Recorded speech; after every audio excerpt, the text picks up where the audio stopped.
doing something you love and like easily being able to kick ass at it, basically, like doing something you're really good at and crushing it and being in this like zone.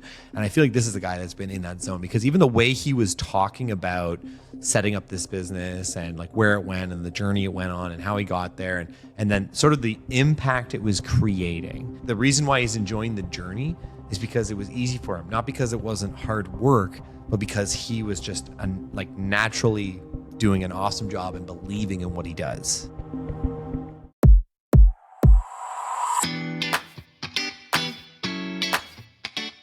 Last week, we spoke to co-founder and CEO Meti Basiri of ApplyBoard, a genuine unicorn. It was pretty cool, not gonna lie. And you know it was a live episode because I even got a little starstruck. What does one say to a paper billionaire?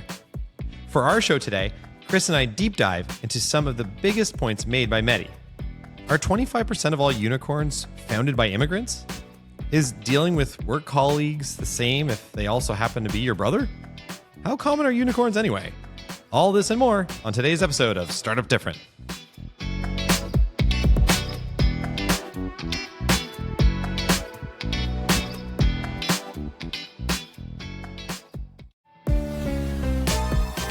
Hey, Dave here. Before we get into today's episode, Chris and I wanted to give you some exciting news. We wrote a book. Surprise! It's called Startup Different, the myth-busting blueprint for your multi-million-dollar business. And it comes out October 1st, 2024. Like our show, we're trying to pay it forward to our fellow entrepreneurs to help you learn from our successes and failures. The book busts over 33 myths, tells some of our most hilarious stories, and gives you many of our best tools to build, scale, and exit your business. Pre-orders for paperback, ebook, and audiobook start Labor Day, Monday, September 2nd. You'll find the book at all the major online retailers, including Amazon. Check it out. We think it's pretty great. And now, on to the show.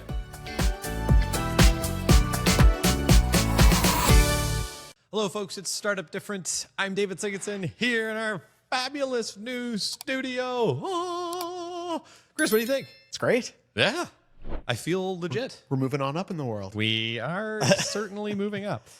Folks, thanks for joining us today. We had a really exciting first episode of the season, of season 4, which hopefully you saw, but if you didn't, I'm just going to give you a quick recap of it. It was with our new friend and now new friend of the pod. I hope so anyway, Meti Basiri. And so he is one of the founders of a company called ApplyBoard. They are a genuine unicorn. They are a company valued about $4 billion. He founded it with 2 other brothers, one upping us. If only we had another brother. Yeah.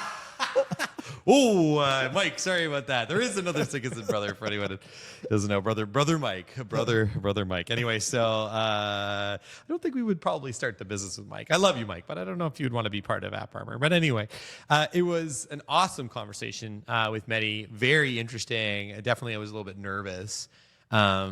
So, I mean, what, like first impressions of that conversation, Chris, like what were you it was also kind of weird because we were at Collision. Yeah. So yeah, we were doing it kind of just in a little sitting area with like a coffee table. Wasn't, fully set up to do an interview at all, but we decided just to go, guerrilla and record a podcast episode there. Well, I mean, so we were technically press, which was awesome, by the way. So we had press passes. We're legit. Yeah. And we got to interview, but they were like, "Oh, don't worry, there's ample interview spaces available." So naturally, we walk up there, and they're like, "There are no interview spaces available for you." Anyway, but yeah, no, we did have kind of this in the middle of the area sort of interview with him. I think another interview was actually happening behind us. You could sometimes pick it up on the audio, so hope that was interesting. But anyway, so it was really cool though because. So first off, ApplyBoard and their company was interesting in and of itself, but I think his and his brother's story was really what I got deep into and more interested in. So I'll just start with the company. Yeah, give a little background. Yeah. So ApplyBoard, basically, it helps organize international students coming to Canada from various international partners, and it's kind of like your one-stop shop. It is as I've already mentioned, a wildly successful startup. Thousands of employees scattered across the world as well, and it's one of those things that I don't know. I'm not obviously an international student. I have never been one. I didn't go to another country. I wanted to go on exchange, but I couldn't. They said I was too dumb, but I just didn't really work out. So, but it is kind of interesting just to see like kind of a whole business built around that. Yeah, I think he said it was the Expedia for international students. Yes. Was the idea that they were going after. That's what my notes say. What do your notes say? Yeah, I think they're the same notes. So yeah. Yeah, I'm going analog, right? Digital. Yeah, you're going digital all the way. I mean, you're the CTO. I feel like that kind of adds up a little bit more. But so I think it was interesting because so his story and that of his brothers. And by the way, one of the brothers is a twin brother too, which is like even next level. Like, man, that's crazy. Imagine they were triplets. That'd be crazy. Anyway, but they migrate from Iran. It's an incredibly long and difficult process. That doesn't surprise me at all from what I understand about Canadian immigration and all that kind of stuff. They get here.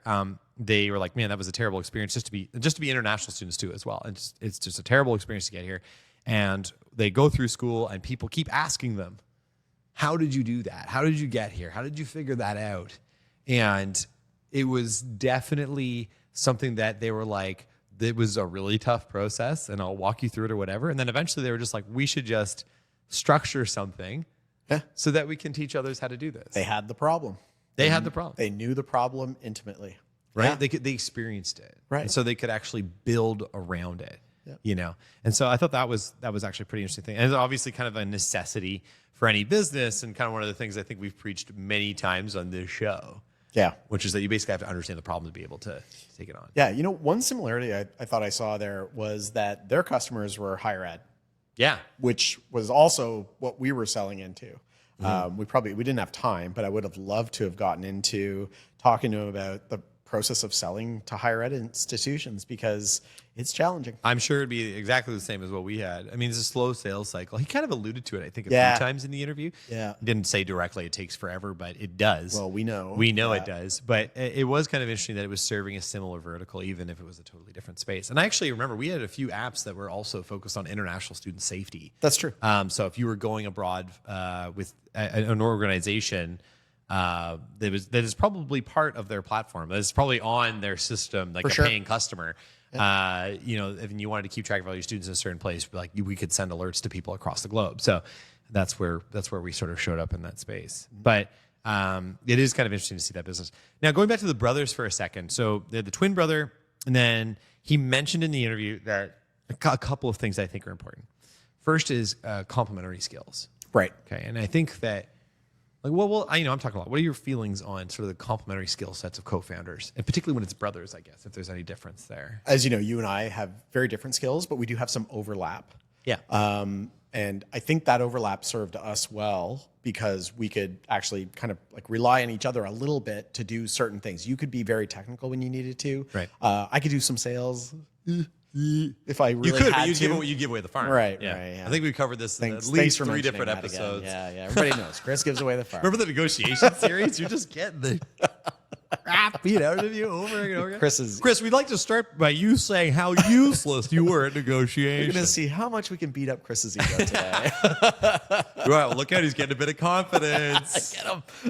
Yeah. So, no, I definitely thought, though, correct me if I'm wrong, because I'm a little foggy on this part of the interview with them, but they were kind of looking after different things. They weren't all on top of each other. They wanted those complementary skills. Well, actually, so they wanted the complementary skills, but what was interesting is he talked about a really fixed delineation. Yeah. Like, as in they were very obviously choosing. Now, I don't know, there's an added complexity with the third person that I fundamentally do not understand. I can imagine, though, it was really tough. Yeah. There's only so much for everybody to do, especially in the early days. Yeah. You know what I mean? And none of them are coders, right? This is the other weird thing. Yeah. So at the end, like after we had stopped filming, I said to him, hey, I'd really like to meet your coder brother. I just assumed one of them was the coder that was building the tech, at least initially. Yeah. And he's like, yeah, there's no coder brother.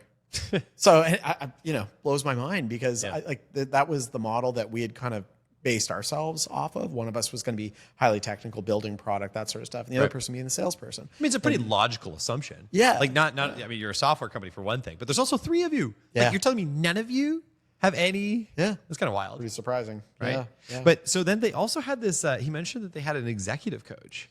which I thought was pretty interesting too, because so we were talking, folks at home, I feel like I'm doing like a soliloquy or something. It's like, hello. But, we were talking a little bit beforehand, and Chris has this memory of us considering an executive coach, but I have like no memory of this. I just blacked out. I definitely remember suggesting this.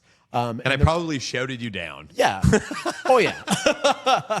No, but I remember, as many people know, you and I did the same MBA program, which was a team-based MBA. We did it at different times, but one thing that MBA program had was a lot of coaches. Okay, you had like a personal coach, you had a team coach. Yeah. You know, like there was coaching everywhere. Okay. And I remember, I think it was after one of our big spats about something that was probably silly anyways. Yeah. I remember saying to you, like, hey, when we were in the MBA program, like we had coaches all the time. Like, should we consider like a coach or a counselor or just another person, not really to be like a tiebreaker or anything like that, but just to be like a sounding board.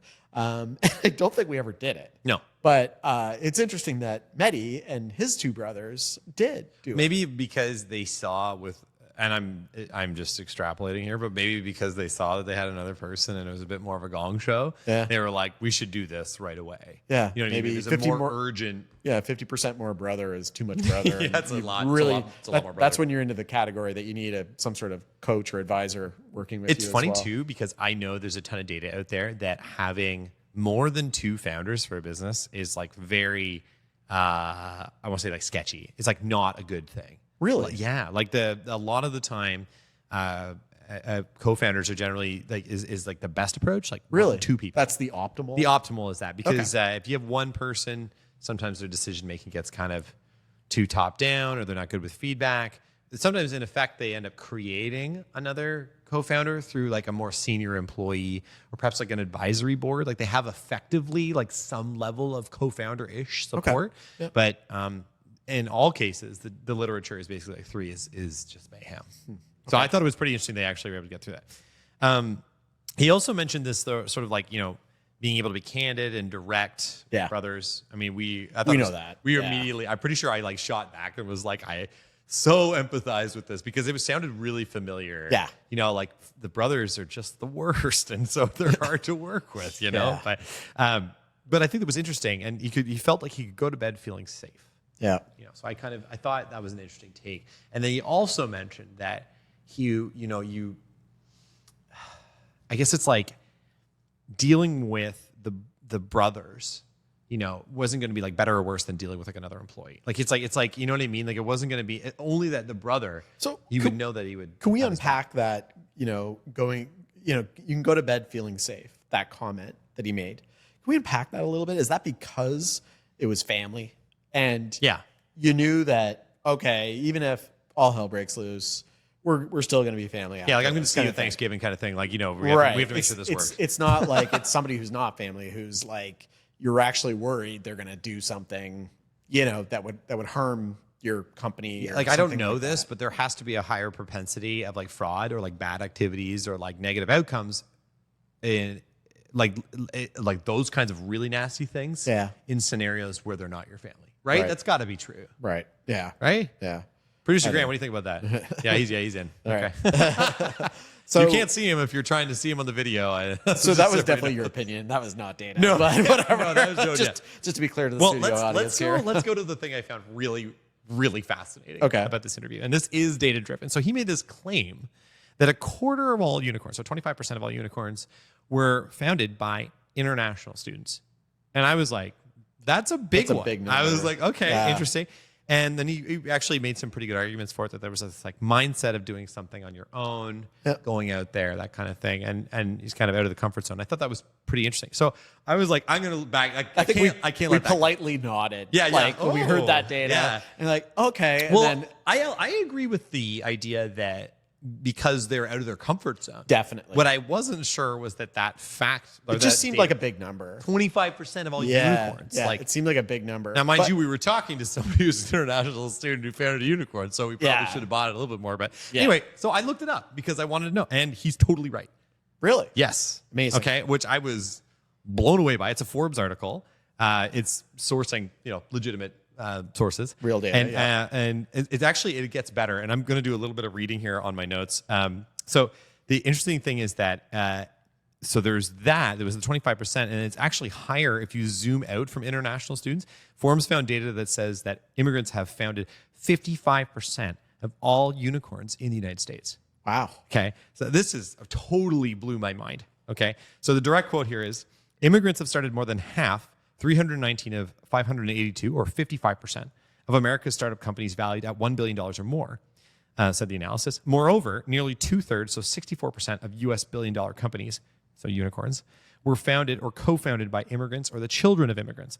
Almost 80% of America's unicorn companies, so privately held billion-dollar companies, have an immigrant founder or an immigrant in a key leadership role, such as a CEO or vice president of engineering or that level. Wow. Like, holy Amazing. crap. That's incredible. That is incredible. Yeah. Like, can you believe that? And when you actually think about it, and you think about some of the superstar CEOs that you hear about, I feel like I haven't researched them, but I do think maybe that data sounds right. Ignoring my brain and going with my gut for a little while, it does seem right to me when I actually think about it. So my wife's extended family fled the Yugoslavian wars, and I think about the adversity that they had to face to come here. Yeah. And it's unbelievable. Like, I have no conception of this, really. Like, I can sympathize. I can't empathize. Like, I don't know what it's like to be in a war zone. Yeah. Right. And they came here, they established a great life, but they worked so hard. Yeah. Incredibly hard, because they valued that opportunity so much. Yeah. They understood it, and they could see that ticket. You know what I mean? And so when I started reflecting on this later, I was like, this definitely adds up to me. Yeah. Yeah. You know what I Likewise. mean? So I don't know, but I thought it was really cool to hear that in the moment. Kind of like the underdog, mentality, that you're coming in. I think part of it too, like I think of your extended family, and, language is going to be an issue. There were going to be challenges that they were going to have to overcome. And it just became like that was the norm. For them. What's another challenge? Yeah. What's the next just go challenge just roll that we and have roll to and go roll. after? Yeah. Yeah, absolutely. I thought that was pretty remarkable. cool, though. I was like, that was a really, really neat thing, and I'm glad that when I looked it up, it ended up being true as well. Nice. The other thing too that's kind of funny when you think about this, and you think about like a lot of political movements that try to, and I don't want to get too political. Sorry if you're going to be offended or whatever, but like the political movements where they're like, they took our jobs, and the immigrants and all that stuff. That's such bullshit. Yeah. They gave you your job. They started made the most of company and then hired you and gave you your job. I found data later that it was something like an average. Those companies on average had 850 jobs created per company. There were hundreds of companies there. Wow. 319. Wow. And highly profitable, I bet. Wildly profitable. So like it's kind of hilarious when you hear that kind of stuff, because you're like, well, it's obviously not true. Yeah. You know what I mean? It's just political spin. But anyway, I was just like, wow, I'm totally blown away by that. Yeah. Totally blown away. Absolutely.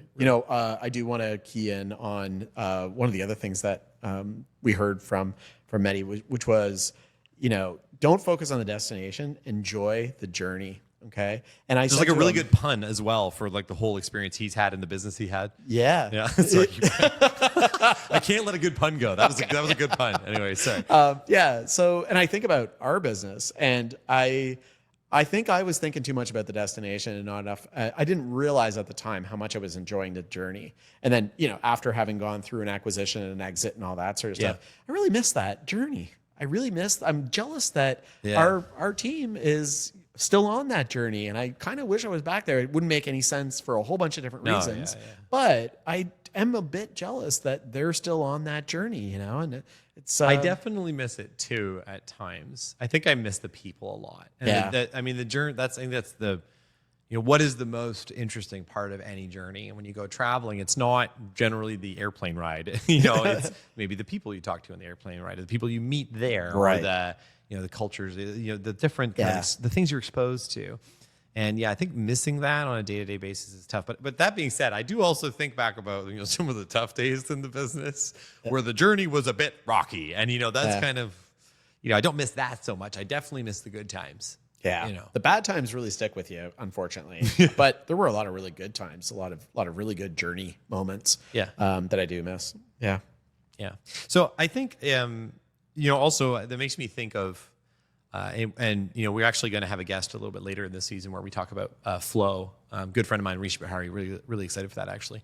But I do think when you think about flow and a lot of those things, it's a lot about like doing something you love and like easily being able to kick ass at it. Basically, like with doing something you're really good at and crushing it and being in this like zone.